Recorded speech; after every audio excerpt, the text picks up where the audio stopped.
Mobile দ্বারা সবচেয়ে বেশি পাপ হয় চোখের গুনাহ।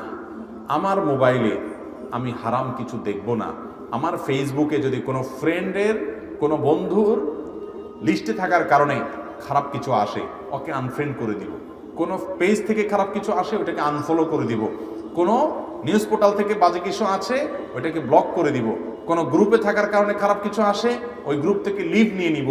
সোজা কথা, আমি হারাম থেকে বাঁচার জন্য চেষ্টা করবো, কারণ আল্লাহ বলেছেন ওয়ালা তাকরাবুজ জিনা, জিনার কাছেও যেও না। যুবক ভাইরা আমার, আপনি আজকে একটা আর্টিকেল পড়বেন, খারাপ নোংরা একটা নিউজ পড়বেন, একটা মেয়েকে নিয়ে বাজেভাবে একটা নিউজ করেছে একটা বই কোনো প্রতিষ্ঠান কিংবা কোনো বড় মিডিয়া, আপনি সেটা আজকে পড়লেন।